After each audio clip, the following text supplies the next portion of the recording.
ॐ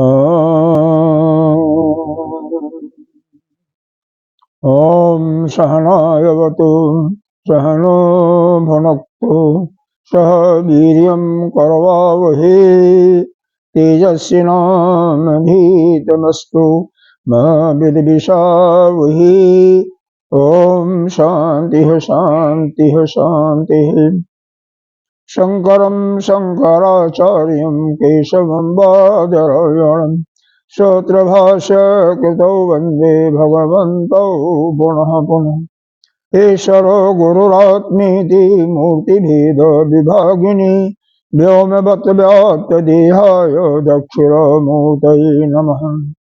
अखण्डमण्डलाकारं व्याप्तं येन चराचरं तत्पदं दर्शितं येन तस्मै श्रीगुरुवे नमः। अज्ञानतिमिरान्धस्य ज्ञानाञ्जनशलाकया चक्षुरुन्मीलितं येन तस्मै श्रीगुरुवे नमः। गुरुर्ब्रह्मा गुरुर्विष्णु गुरुर्देवो महेश्वरः गुरुः साक्षात् परं ब्रह्म तस्मै श्रीगुरुवे नमः।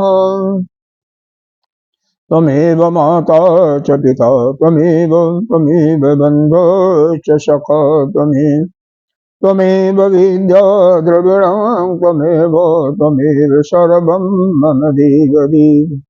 गजाननं भूतगणाधिसेवितम् अभेदजम्बो फलचारुभक्षणम् उमाशतं शोकविनाशकारकं नमामि विघ्नेश्वरपादपङ्कजम्। अनंत श्री विभूषित 1008 दशनामी पंचायती महानिर्वाणी अखाड़ा के वरिष्ठ सत्य ब्रह्मनिष्ठ महामल्लेश्वर एवं उत्तर प्रदेश संत समाज के अध्यक्ष श्री सद्गुरुदेव भगवान के चरणों में कोटि कोटि वंदन नमन अर्चन। यहाँ के अधिष्ठात्र देव साक्षात प्रभु शिव एवं विराजमान हमारे ब्रह्मचारी श्री कृष्ण चैतन्य जी, जिनके अंतःकरण में उस आत्मस्वरूप परमात्मा को नमन करते हैं।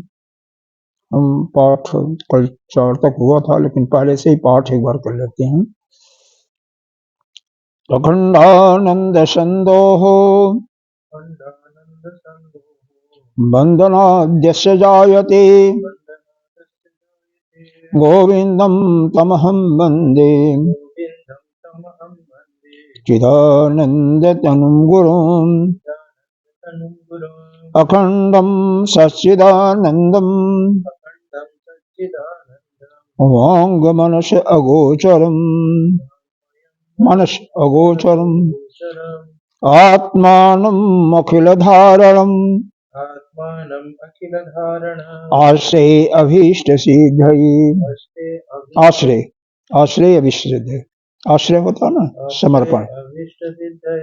यदा लंबोदरम हन्ति शतां प्रत्युवसंभवम् तदा लंबे दयालंबम् लंबोदर पदाम्बुजम् अर्धतो अपि व्यानन्दम् अतीत अद्वैत लक्षणम् आत्माम् अहं वन्दे। आत्माराम है, आत्माराम अहं वन्दे श्री गुरुं शिव विग्रहम् वेदांत शास्त्र सिद्धांत सार संग्रह उच्यते प्रेक्षावतां मुमुक्षूणां सुखबोधो उपपत्तये। यहाँ पर भगवान शंकराचार्य जी ने पहले प्रथम 4 श्लोकों में मंगलाचरण किया है। मंगलाचरण का मुख्य रूप से 3 प्रयोजन होता है। एक तो स्वयं वंदना है मंगल कल्याण के लिए। मंगलाचरण मतलब मंगल का मतलब ही होता है कल्याण, तो कल्याण के लिए, हम सबके कल्याण के लिए। दूसरा होता है वस्तु निर्देशक, और किसी वस्तु को इंकित करना, उसके लिए भी मंगलाचरण किया जाता है। और तीसरा एक और होता है जो कि आशीर्वाद प्राप्त करने के लिए हम किसी का वंदना करते हैं, किसी को प्रणाम करते हैं, तो पीछे एक, चाहे वह परोक्ष अपरोक्ष रूप से, एक इच्छा होती है छिपी कि इनसे हमें आशीर्वाद प्राप्त होगा। तो आशीर्वाद आत्मक, यह 3 प्रकार के मंगलाचरण यहाँ पर किए गए हैं। विशेष रूप से भगवान गुरु की यहाँ पर 2 बार वंदना किया गया है। गुरु को ही एक बार साक्षात सच्चिदानंद स्वरूप, यानी वह ब्रह्म स्वरूप ही माना गया है, गोविंद स्वरूप माना गया है, और पुनः अंतिम चौथे में उनको शिव के विग्रह के रूप में मानते हुए उनकी वंदना की गई। बाकी एक वंदना दूसरे श्लोक में यह किया गया, जो पृथ्वी के धारण करने वाले हैं, अखिल, ये जो अखिल ब्रह्मांड है उसको धारण करने का मतलब यहाँ पर अगर थोड़ा सा विस्तार में लगाएंगे तो उत्पत्ति, स्थिति और जगत के कारण वह सच्चिदानंद जो स्वरूप ब्रह्म है, उनकी वंदना। और फिर क्योंकि कोई भी कार्य होता है तो विघ्न तो आते ही आते हैं, क्योंकि इस सृष्टि में सज्जन के साथ दुर्जन भी होते हैं। दुर्जन अपने हिसाब से किसी भी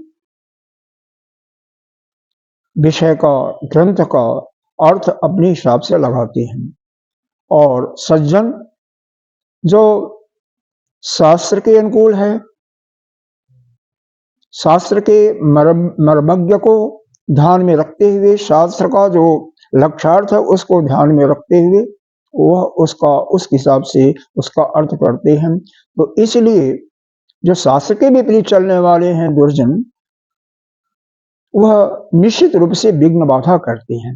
अरे आज से नहीं, शतयुग से होता रहा है। त्रेता युग में स्वतः आप लोगों ने पढ़ा होगा, रामायण में आता है कि जब विश्वामित्र अपनी यज्ञ साधना, ध्यान साधना करते थे तो मारीच, सुबाहु इत्यादि आकर के ताड़का उनके उस साधना में, यज्ञ साधना में बाधा पहुंचाते थे।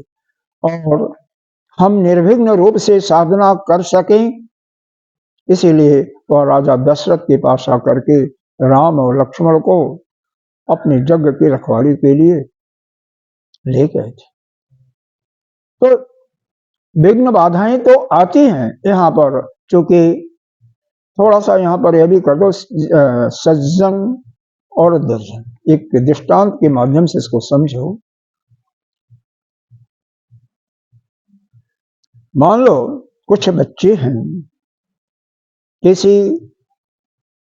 जीव के बच्चे को, चाहे वो कुत्ता हो चाहे बिल्ली हो, उसके साथ खेलते हुए उसको, क्योंकि अपना जो ससा स्वभाव होता है ना, उसके अनुसार जब हम कोई क्रिया करते हैं तो हमें आनंद आता है। तो उस बालक को मारते हुए भी उनको आनंद आ रहा था, तो वो अपना क्रीड़ा कर रहे हैं। उसी में कोई सज्जन का तात्पर्य यही है कि जो शास्त्र के अनुकूल चलता है, शास्त्र के यानी श्रुति के, वेद और शास्त्र 10 ही आते हैं, शिक्षा, कल्प,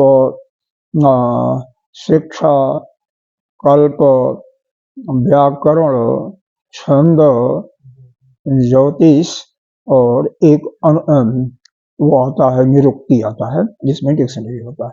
और 4 वेद हैं अपने, जो कि अथर्ववेद, ऋग्वेद, यजुर्वेद, सामवेद और अथर्ववेद।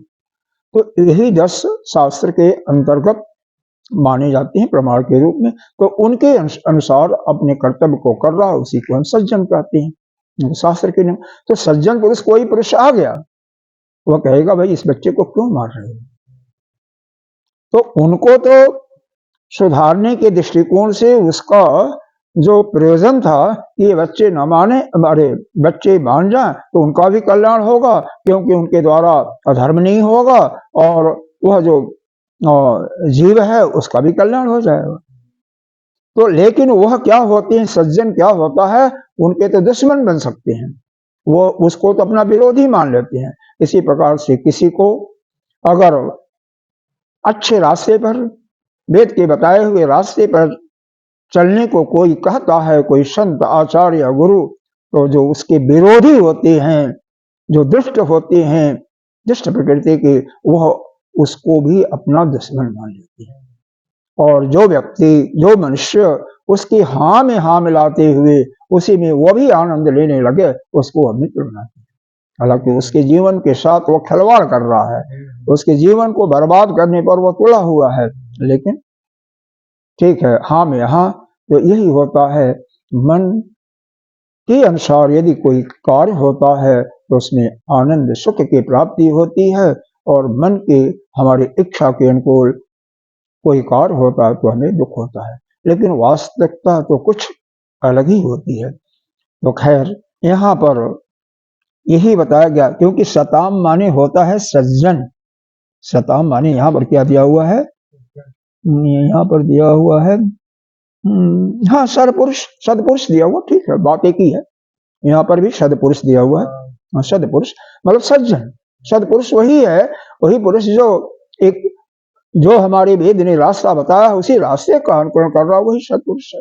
धर्म के रास्ते पर जो चल रहा है वही सज्जन है, वही है।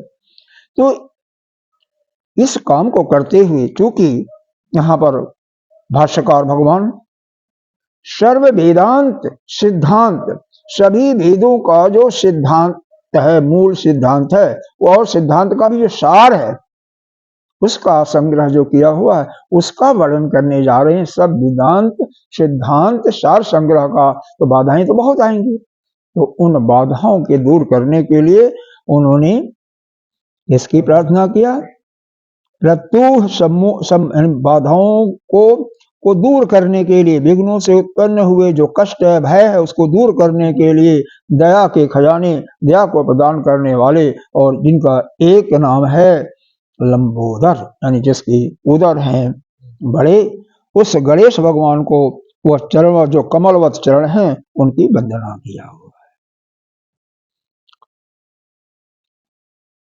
समझ में आ रहा है? हमेशा यही हमें, देखो आपके दृष्टि से एक ही वस्तु अलग हो सकती है, वह सभी को जो आप सोच रहे हो वैसा ही नहीं होगा, दूसरे की दृष्टि में अलग होगा। इसीलिए कहा गया है यथा दृष्टि तथा सृष्टि। इसीलिए कभी भी घबराना नहीं चाहिए। सब अपने अपने, क्योंकि दृष्टियां सभी की अलग अलग होती हैं, हर के उसके पिछले कर्मों के अनुसार उसके मन की वृत्तियां अलग अलग चल रही हैं, मन की इच्छाएं अलग हैं, उसका स्वभाव अलग है, तो वह एक ही वस्तु को अलग नजरिए से देखेगा। इसमें कोई विरोध नहीं आप कर सकते, वह ठीक है, उसका अपना नजरिया है।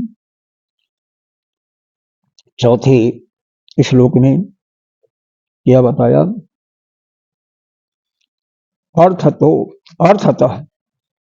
अर्थतः अपि व्यानंदो अतीत अद्वैत लक्षण।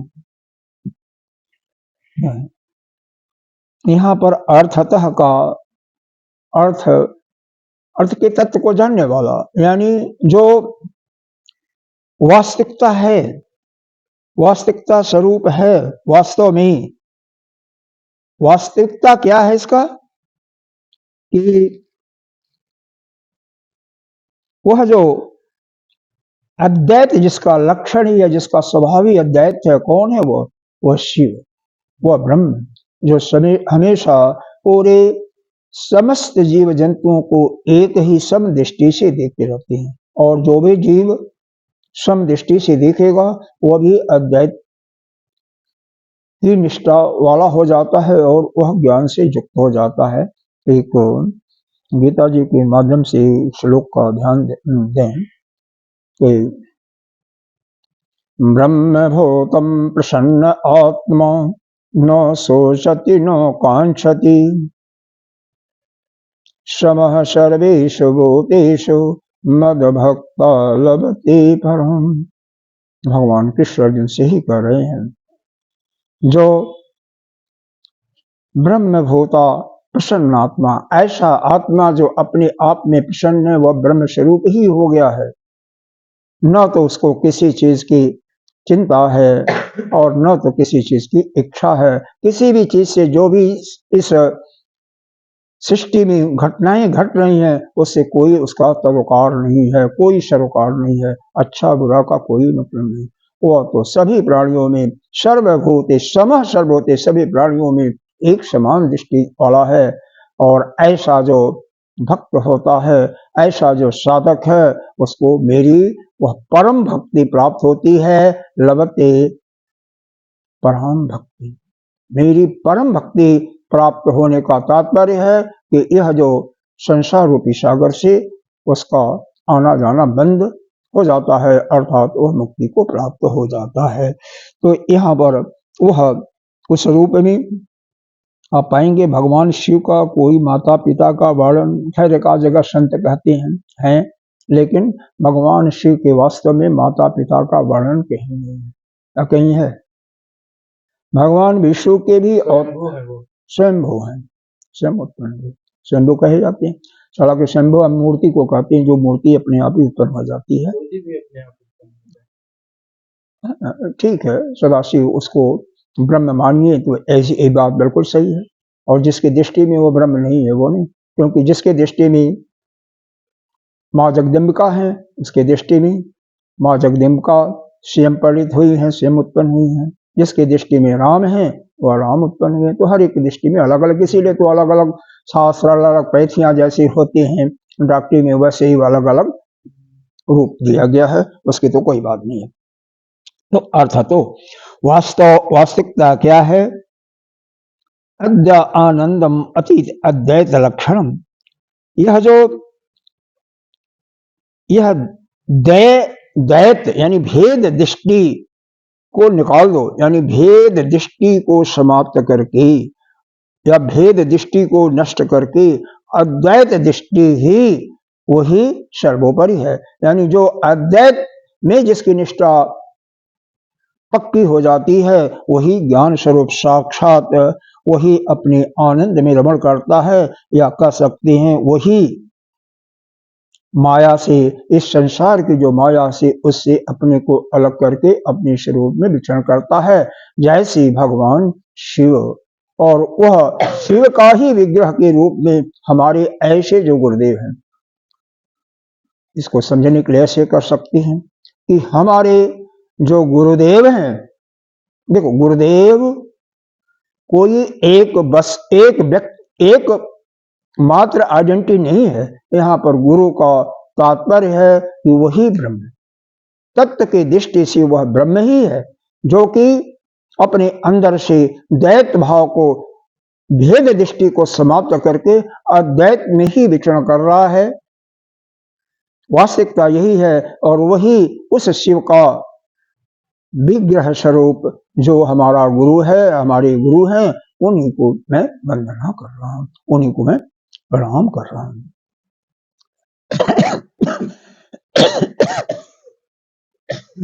हमेशा अपने स्वरूप में रमण करता है।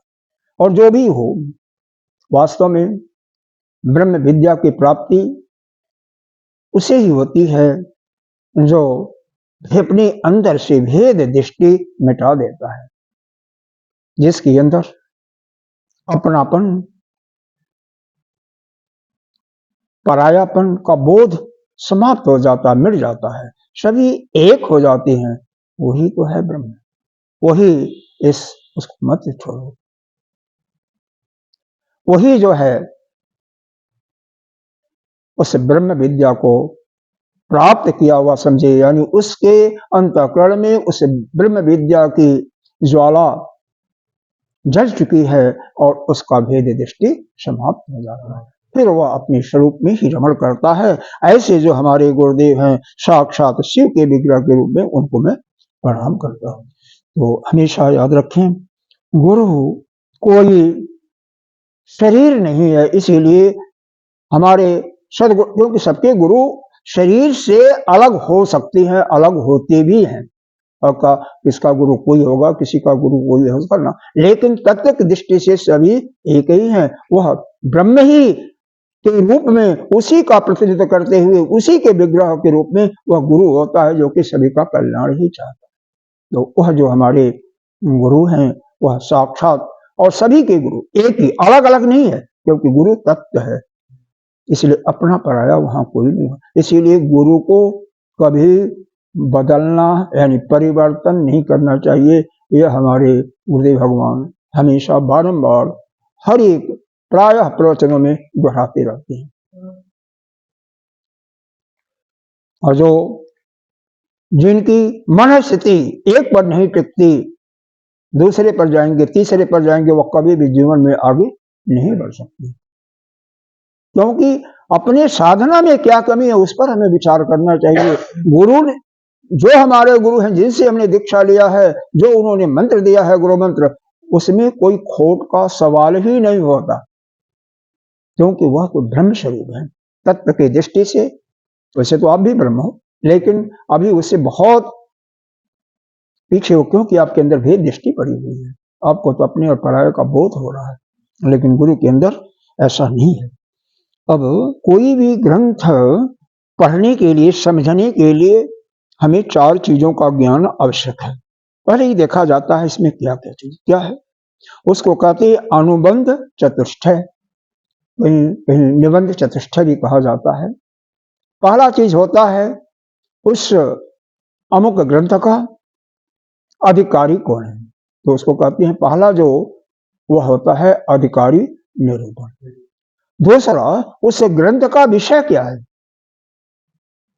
अधिकारी कैसा होना चाहिए, वस्तु का, उस ग्रंथ का विषय क्या है। और तीसरा होता है प्रयोजन, उस ग्रंथ को लिखने का आपका परम उद्देश्य क्या है, उससे क्या आपका सिद्ध होगा, क्या आपको प्राप्ति होगी। देखो, इस संसार में, इस सृष्टि में जब तक किसी का अपना प्रयोजन नहीं सिद्ध होता है, कोई उसका भाव नहीं होता अपना प्रयोजन सिद्ध करने का, तब तक न वो किसी से बात करता है, न कोई कुछ करता है। हर एक में समझिए कि कोई भी आपको ये यानी प्रणाम भी कर रहा है, आपकी प्रशंसा कर रहा है, तो समझ जाइए कि उसके अंदर कुछ न कुछ ऐसा भाव है जो आपसे प्राप्त करने की फिराक में है, कोशिश में है, आपसे कुछ चाहता है। इसलिए आप सावधान हो जाओ, अलर्ट, बी अलर्ट, हमेशा होता, यही होता है। और जिसको कुछ चाहिए नहीं, वो अपने मस्त है, क्या करना है, कुछ नहीं, कोई फर्क नहीं पड़ता। और क्या है, तो हमें क्या, हमारा क्या उद्देश्य है, आगे चल करके इसी ग्रंथ में बताया जाएगा कि हमारा प्रयोजन क्या है, हमारा इस ग्रंथ का विषय क्या है, इसका अधिकारी क्या है, और फिर इसका संबंध क्या है विषय के साथ। इस जो प्रयोजन हमने रखा है उसका क्या संबंध है, किस प्रकार से उस प्रयोजन की हमारी सिद्धि हो सकती है। इन 4 चीजों का वर्णन जहां हो उसको हम कहते हैं। और किसी भी ग्रंथ में ये 4 चीजों पहले आपको आना चाहिए, तभी आपकी निष्ठा उस ग्रंथ के प्रति बढ़ती है। जैसे वेद ये पढ़ने के लिए जिसको कहते हैं, हमें साधक जो है वह साधन चतुष्टय से संपन्न होना चाहिए। वेद का अभिप्राय यहाँ पर हमारे उपनिषद का है, उपनिषद है, ब्रह्मसूत्र है, उनके अध्ययन करने का, स्वाध्याय करने वाले साधक वह साधन चतुष्टय से संपन्न होना चाहिए। साधन चतुष्टय क्या है, पहला चीज है उसके अंदर विवेक होना चाहिए। विवेक किस चीज का हो, आत्मा क्या है, अनात्मा क्या है, इसका उसके अंदर वियोग हो, दोनों को अलग अलग कर सके। उसी प्रकार से जैसे हंस दूध और पानी के मिले हुए द्रव को अलग अलग करके जो दूध है उसको पी जाता है और पानी को छोड़ देता है। उसी प्रकार से यह जो भौतिकी शरीर है, पंचभूतों से बना हुआ, इसमें दो तत्वों का मिश्रण है। कौन? एक आत्मा और दूसरा अनात्मा, यानी जो जड़ है। अनात्मा का मतलब जड़ है। यह आपका स्थूल शरीर, सूक्ष्म शरीर, यह सब जड़ है।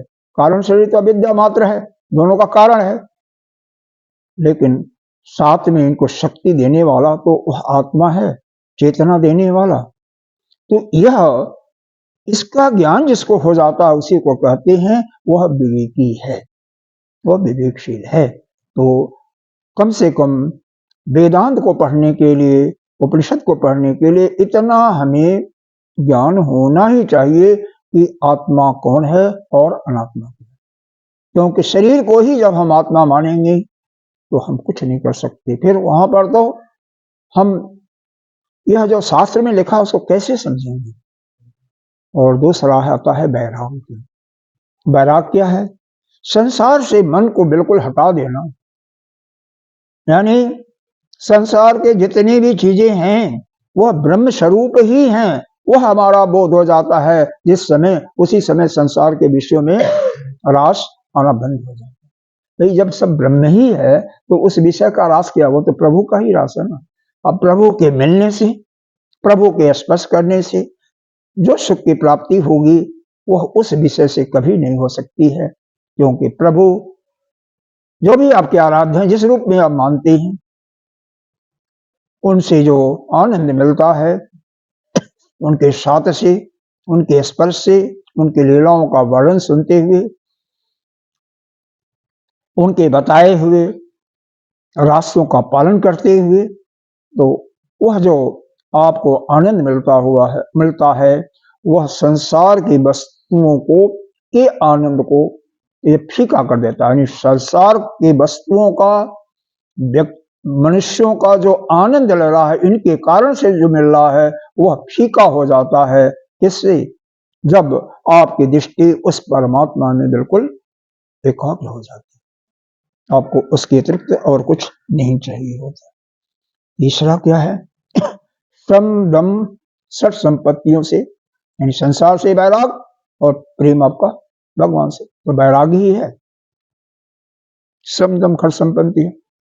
श्रम का मतलब मन का निग्रह, मन को अपने अंदर कंट्रोल करना। दम का मतलब आपकी इंद्रियां आपके वश में, इंद्रियों पर कंट्रोल करना। उपरति, इससे ऊपर उड़ जाना। यह जो संसार है, जो संसार के इंद्रियों के द्वारा, मन के द्वारा जो हमें सुख की अनुभूति होती है, इससे ऊपर हो जाना। क्योंकि यह तो लेश मात्र कुछ भी नहीं है, असार है, ऐसा समझते हुए इससे ऊपर हो जाना। और इसको पालन करने में जो कष्ट होता है उसी का नाम तितिक्षा है। सम मन को कंट्रोल करोगे, दम इंद्रियों को कंट्रोल करोगे, कुछ दुख तो होगा, क्योंकि मन की इच्छाएं हैं, शरीर की इच्छाएं हैं, तो उसको सहनशीलता लाना ही तितिक्षा है। श्रद्धा, गुरु शास्त्र से वाकेश सत्य बुद्धि वही आपका श्रद्धा हो गई। समाधान, आपका चित्त एकाग्र हो गया और परमात्मा में लगा हुआ, उसी को समाधान। चौथा मुमुक्षत्व, मुमुक्ष की तीव्र भावना। मुमुक्ष की अगर भावना ही नहीं है तो वेद किस प्रयोजन से पढ़ोगे? नहीं पढ़ने का कोई अधिकार ही नहीं है। इतना गुण होने पर ही आप शास्त्र पढ़ने के जोड़। अब यहाँ पर जो बताया गया है उसको हम समझते हैं। पहले लाइन का हो गया वेद। अच्छा यहाँ पर जो है, अच्छा यहाँ पर 5वें श्लोक में, शायद इसको पढ़ा था नहीं पढ़ा था। वेदांत शास्त्र सिद्धांत सौर संग्रह उच्यते प्रेक्षावता मुमुक्षूणाम सुख बोध उपपत्ते।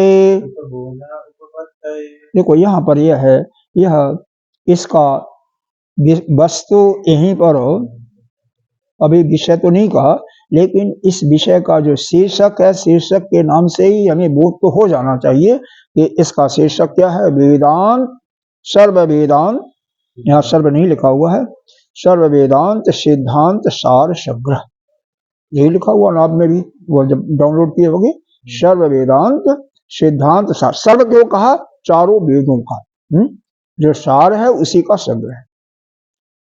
प्रेक्षावतम, प्रेक्षावतम का मतलब होता है जो ज्ञान होता है, विवेकी जो पुरुष होती है उनको हम कहते हैं प्रेक्षावतम।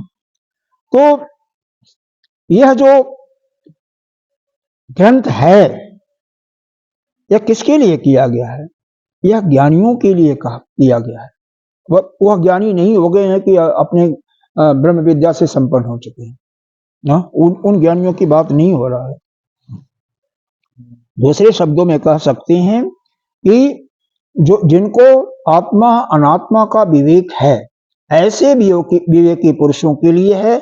और क्या, अगर विवेकी तो हैं लेकिन अगर उनको मोक्ष चाहने की इच्छा नहीं है तो यह ग्रंथ बेकार है ना। भाई मान लो किसी को पुत्र नहीं चाहिए तो उसको शादी करने से क्या प्रयोजन है, या उसको प्रतिष्ठित जग करने से क्या लाभ है, कुछ नहीं है ना। तो जो आपकी इच्छा है वह आपके अंदर इच्छा तो होनी चाहिए, तभी तो उस अमुक कार्य करने से आपको लाभ मिलेगा और आपकी निष्ठा भी उस अमुक कार्य करने में लगेगी।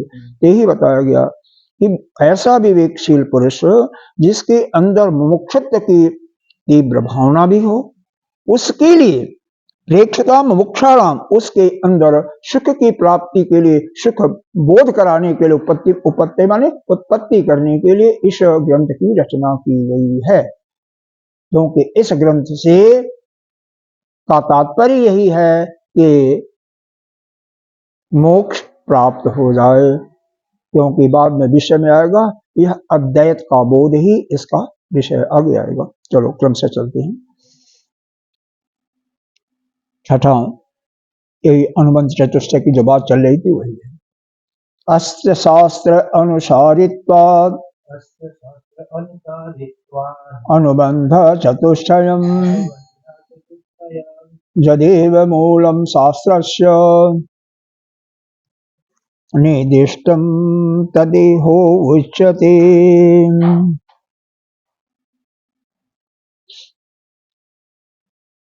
अस्य शास्त्र,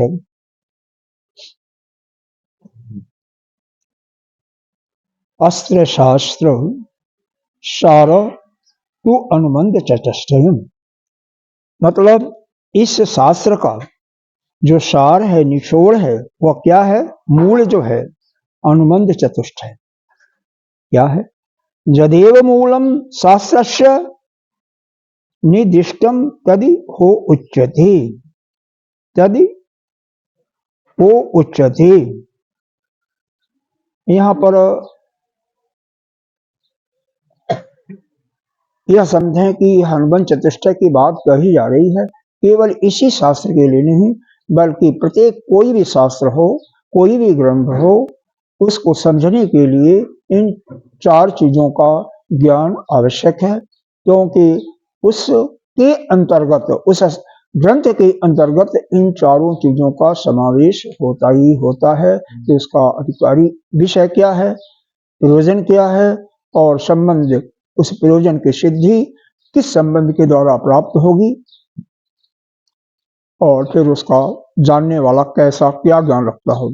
जैसे दृष्टांत के स्वरूप समझें, अगर आपको किसी को डॉक्टरी में एमबीबीएस में एडमिशन लेना है तो उसके लिए अधिकारी कैसा होना चाहिए, कम से कम इंटर, जिसको कहते हैं सीनियर सेकेंडरी स्कूल, बायोलॉजी के साथ पास होना चाहिए। अगर कोई इंजीनियर बनना चाहे तो वही 12वीं पास, उसको फिजिक्स के साथ पास होना चाहिए, मैथ और फिजिक्स के साथ। अगर ऐसा नहीं है तो नहीं हो सकता। किसी को आईएएस बनना है, ईएसएस बनना है, तो किसी भी सब्जेक्ट से सबके लिए ओपन दरवाजा है, कोई मतलब नहीं है, सबके लिए खुला है, जो चाहे उसको प्राप्त कर सकता है।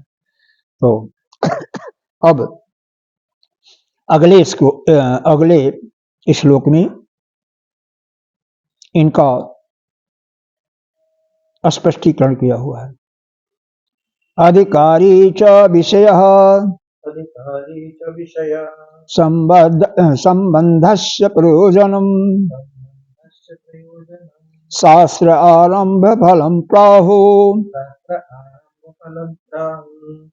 अनुबंध चतुष्टयम।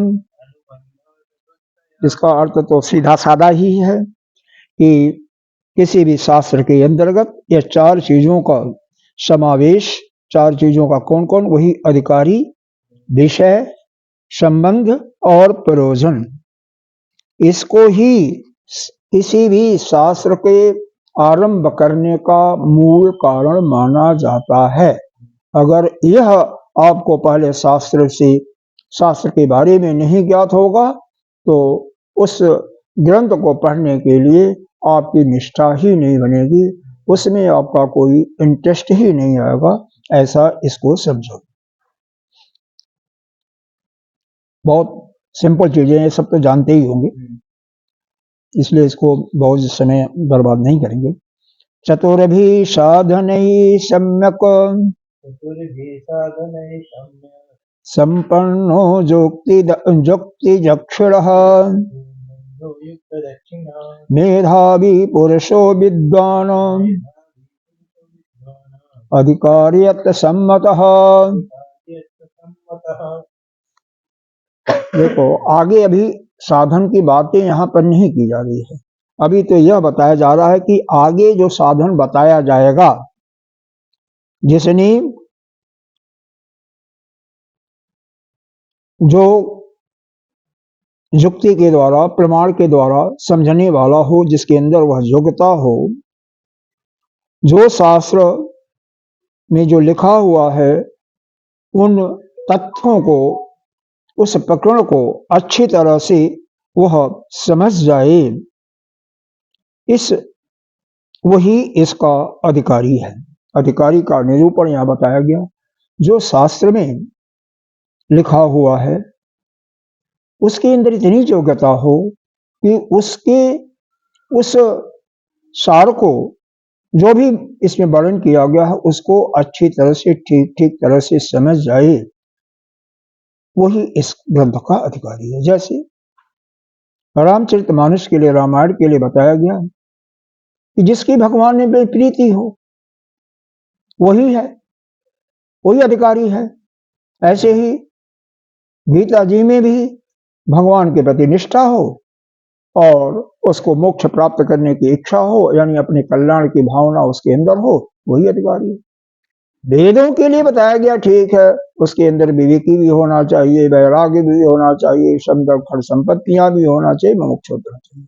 इसी प्रकार से यहाँ पर इस ग्रंथ के पढ़ने के लिए ऐसा कुछ यहाँ पर यही बताया गया, जो युक्तियों को प्रयोग करना ठीक ठीक जानता हो। युक्तियां क्या होती हैं? कोई चीज है, जब यहाँ पर तीन चीजों से जब आपका सिद्ध हो जाता है तो वह समझिए कि वह पक्का है। एक तो शास्त्र में जो लिखा हुआ है, क्योंकि जो शास्त्र में लिखा हुआ है, यानी वेद में, शास्त्र में, वही जो है हमारे हजारों ऋषियों के अनुभव के जितने भी मंत्र हैं वेद के, हर एक का उनका अपनी दृष्टि है। उन्होंने मंत्रों के जो प्रभाव को स्वयं अपनी दृष्टि से देखा हुआ है। हम लोगों ने तो किसी को नहीं देखा है, अभी तो उसका अर्थ ही नहीं समझ रहे हैं। तो उन्होंने देखा हुआ है, वह समझ रहे हैं। तो ऐसा जो होगा उसको हम कहते हैं वेद दृष्टा, या मंत्र का ऋषि कहते हैं ना, मंत्र का दृष्टा होता है। लेकिन यहाँ पर इतना ही हो कि उसके अर्थ को समझने के लिए वह कोई युक्ति हो। युक्ति का मतलब यही है कि उसको समझने में वह कुशल हो। कोई उदाहरण दे करके, हाँ भाई ये समझ में आ गया, ठीक। जैसे एक दूसरा उदाहरण ले लो। मान लो आप मैथमेटिक का कोई सवाल लगा रहे हो, गणित का कोई सवाल लगा रहे हो, तो आपके अध्यापक ने बताया गया होगा, सिर्फ मान लो कि इसका जो कुल मूल्य है या जो कुल प्रॉफिट है, जो भी पूछा गया होगा प्रश्न में, वह 100 रुपया है। अलजबरा के तरीके से उसको अ मानते थे, ए मानते थे, बी मानते थे, एक्स वाई जेड मानते थे। गणित के तरीके से 100 मानते थे और एक नियम के आधार पर इतने में इतना मिल रहा है, इतने में कितना मिलेगा, या इतना प्रॉफिट में उसका मूल इतना है तो इतने में कितना होगा, वो निकल जाता है, तो वही उसकी वैल्यू हो जाती है। उसी प्रकार से इसमें वह कुशल हो, युक्तियों का पालन करने में, युक्तियों को बैठाने में वह कुशल हो, प्रमाण भी वेद का दे सके। और क्या हो, इस शास्त्र में जो कुछ लिखा हुआ है, जो कुछ वर्णन किया है, उसको अपने अंदर धारण भी कर सकता है, मतलब अपने अंदर अनुभव में अनुगम्य कर सकता है ना। अब अनुभव में नहीं लाएगा कोई बात नहीं। जैसे मान लो कुछ बोला जा रहा है और उसको सुन करके एक कान से सुना दूसरे कान से निकाल दिया तो कोई लाभ मिलने वाला नहीं है, बल्कि जो कुछ कहा जा रहा है उसका अनुभव अपने अंदर जो कर लेता है वही तो शास्त्रगम्य हो गया, शास्त्र को अनुभव करने वाला हो गया। तो वह वियोगी पुरुष, इसको जो अध्ययन करने वाला, उसके अंदर यह दोनों गुण आवश्यक हैं। एक तो शास्त्र को समझने के लिए युक्तियों का प्रयोग करना चाहे, यानी दृष्टांतों का प्रयोग करके समझ सके, और दूसरा जो कहा गया है उसको अपने अंदर बोध भी कर सके, धारण भी कर सके। तो इसी को हमने अधिकारी माना है, मतलब ऐसा ही साधक को इस शास्त्र को पढ़ने का अधिकारी। यहाँ पर वो विवेकशील, वैराग्य, उनका वर्णन नहीं किया गया। विषय देखो बहुत सुंदर लिखा हुआ है, विषय शुद्ध चैतन्यम जीव ब्रह्म एक लक्षणम जत्रैव दृश्यते सर्व वेदांतानां समन्वयः। इस ग्रंथ में विषय की बात की गई है, तो विषय क्या है? जीव और ब्रह्म का एकत्व, यानी अद्वैत की निष्ठा ही इस ग्रंथ का मुख्य विषय है। उस शुद्ध चैतन्य, वह जो चैतन्य स्वरूप है, चैतन्य स्वरूप कौन है? वह परमात्मा ही है। तो उसको जान कैसे हम सकते हैं? वह जो ब्रह्म है उससे एकत्व स्थापित करना ही इसका विषय है, क्योंकि शुद्ध चैतन्य नित्य बुद्ध मुक्त कौन है? वह ब्रह्म है। हम जीव जो हैं शरीर को अपना मान करके फंसे हुए हैं, तो हमारा इस जीव का और उस आत्मा का, या आपके अंदर वह जीव और परमात्मा स्वरूप जो आत्मा बैठा हुआ, दोनों में एकत्व स्थापित करना। एकत्व स्थापित कैसे करोगे? कि मैं यह शरीर नहीं हूं, मैं तो नित्य शुद्ध बुद्ध मुक्त आत्मा ही हूं, ऐसा भाव जागृत हो जा। यही इसका विषय है कि इसको पढ़ते पढ़ते आपके अंतर्गत एकत्व का बोध हो जाए, यानी आप जो जीव स्वरूप हो वह आत्म स्वरूप में आ जाए, यानी आपका मन उस आत्मा में बिल्कुल लग जाए, यह जीवत्व समाप्त होकर के आप आत्म स्वरूप को प्राप्त कर लो। यह इसका विषय है। इसका मतलब तो बहुत सुंदर है, लेकिन निश्चित रूप से हो जाता है, कोई मुश्किल नहीं है। लेकिन पढ़ने के बाद एक एक का उसका अनुभव करते जाना, सोचते जाना, चिंतन करते जाओ, हो जाएगा। कोई मुश्किल काम कुछ भी नहीं, संसार में कुछ भी नहीं मुश्किल है।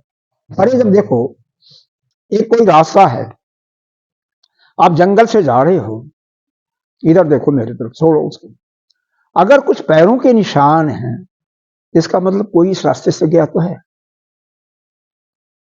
तो उस रास्ते पर जब एक गया है, दो गया है, जब पैरों के निशान उनके बने हुए एक रास्ता बन गया, इसका मतलब कई लोग गए होंगे, इसका मतलब आप जाओगे, कोई परेशानी नहीं। थोड़ा मुश्किल होगा, मुश्किल तो ठीक है, मुश्किल तो होता ही है, खाना बनाना नहीं मुश्किल है, अभी मुश्किल है,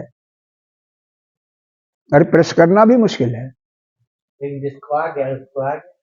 हाँ, जिसको आ गया आ गया। अब हमने लखनऊ में किसी कौन सा विद्यार्थी था, कराया था, उसने जला ही दिया था। हाँ, जला दिया था, कोई बात नहीं, हो गया, जल गया तो जल गया, मतलब ऐसा होता है, कोई मुश्किल ऐसा नहीं है। ऐसे खाना बनाया, हो सकता है रोटी चौकोर न बने, लंबी पतली बन जाए, कहीं मोटा कहीं पतला कहीं कच्चा, सब्जी बने कहीं कच्ची हो जाए, कहीं मसाला ज्यादा पड़ जाए, यह ऐसा होता है। लेकिन वही वही जो रसोईया है धीरे धीरे नित्य प्रति करता रहता है, और उससे हर एक का जो अनुभव होता है उसको अपने अंदर धारण करता रहता है, तो एक दिन पक्का रसोईया बन जाता है। और कोई सीखे ना, कल हमने जो किया उसके माध्यम से जो कुछ मिला उसका रिजल्ट, उसके बारे में कोई चिंतन न करे तो कैसे बनेगा। कई कल हमने इतना मीठा डाला था, नहीं मीठा हुआ था, आज इतना डाला ज्यादा मीठा होगा, इसका मतलब बीच का रास्ता अपनाना पड़ेगा ना। ऐसे ही नमक का, ऐसे मसाले का एक दिन में कुछ नहीं आता। हाँ, जो पुरानी ऐसा भी होता है, जैसे गंधर्व लोक से कोई आया हुआ है, 3 साल 4 साल के बालक, बहुत सुंदर, आपने देखा होगा कि उनका गला ऐसा चलता है जैसे मान लो कि वह कहीं से सीख कर किया है। तो वह अपने छोटे बच्चों का गला कितना अच्छा होता है, पिछले जन्म के अनुसार हो सकता है पिछले जन्मों का वो लिखा, वह गंधर्व लोक से आया हो, उसका बात ठीक है। कोई रसोईया रहा हो तो अच्छा रसोई बचपन से ही बना लेता हो, वह बात अलग है। तो इसी प्रकार से यहाँ पर यह है कि मुश्किल तो है, लेकिन अगर पिछले जन्म में भी हमारी साधना हुई होगी तो हमारे लिए तो बहुत आसान हो गया। इसीलिए कहते हैं यह शास्त्र लंबा जरूर है, बृहद जरूर है। जैसे एक रास्ता होता है ना, लंबा होता है सड़क के रास्ते से, और लेकिन आसान होता, उसी प्रकार से यह लंबा तो जरूर है श्लोकों की संख्या में, लेकिन बहुत आसान है, मुश्किल नहीं है। अच्छा,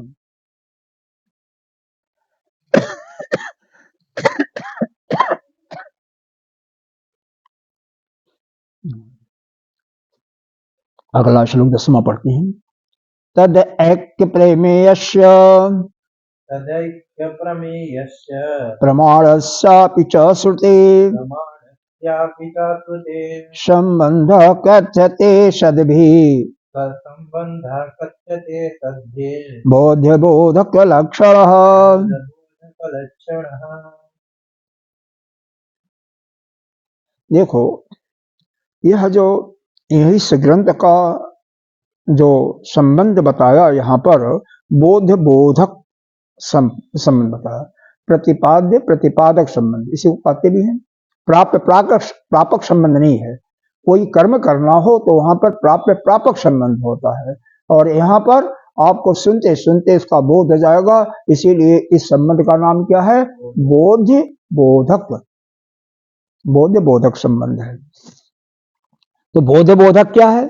यह जो जीव ब्रह्म का एकत्व है, यही श्रुतियों के प्रमाण से, श्रुति में तो लिखा हुआ ना, जगह जगह लिखा हुआ है कि इस सृष्टि में उस ब्रह्म के अतिरिक्त और कोई भी नहीं है। तो इसका मतलब जीव कहीं अलग, उसकी आइडेंटिटी नहीं है, जगत भी नहीं है। तो जो श्रुतियों में लिखा हुआ है उसको सत्य मानते हुए क्या करना है?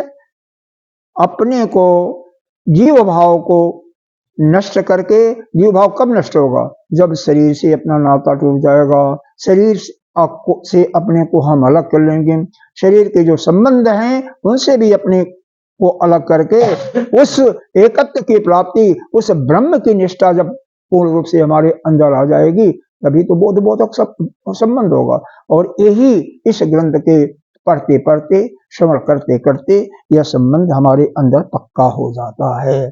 जीव ब्रह्म की एकता का जो यह प्रमेय है, का जो रहस्य है, और जो श्रुति में जो प्रमाण दिया हुआ है, उसी का यह रिजल्ट है बोध बोधक। सुनते सुनते हमारा उस जीव भाव की समाप्ति और ब्रह्म में निष्ठा, बस ये इसका संबंध है। कि देखो, प्रयोजन यही बताया गया था ना कि जीव और ब्रह्म की एकता का, जीव और ब्रह्म की एकता का यही विषय बताया गया था। तो उस विषय को प्राप्त यही प्रयोजन हो गया। तो कैसे होगा? इस विषय को सुनते सुनते, श्रुतियों में जो प्रमाण लिखा हुआ उनको सुनते सुनते और सुन करके बोध किया और वही अपने अंदर अवधारण कर लिया, कोई बोध बोधक हो गया। जो भी वेद के सिद्धांत हैं उनको केवल श्रवण मात्र से ही आपके अंदर बोध हो जाता है। तो वही बोध संबंध, बोध बोधक संबंध यहाँ पर भी है। केवल सुनते सुनते, श्रवण का मतलब अगर श्रवण से नहीं आपको बोध हुआ तो मनन भी करो, मनन से भी नहीं आया तो आप उसका निध्यासन भी करो। मनन का एक अर्थ बताया था हमने कि यह जो भी आपने सुना है उसको जब आपका मन एकाग्र हो जाता उसका चिंतन करो। यदि कोई उसमें भ्रम शंका आए तो उस शंका के समाधान के लिए आप ग्रंथ के देखो, स्वाध्याय करो, और वहां से भी नहीं आया तो अपने गुरु या संत से पूछ करके उस भ्रम को बिल्कुल मिटा दो। वही मनन है। और निध्यासन, जब आप एक बिल्कुल गहराई में चले गए ध्यान में, वहां पर लेश मात्र भी उस शंका न उठे, शंका का विक्षेप ही न उठे, तो समझ जाइए कि आपका वह पक्का हो गया। बस यही करना है। वही बोध बोधक संबंध है। अगला श्लोक। ब्रह्म आत्म एकत्व विज्ञानम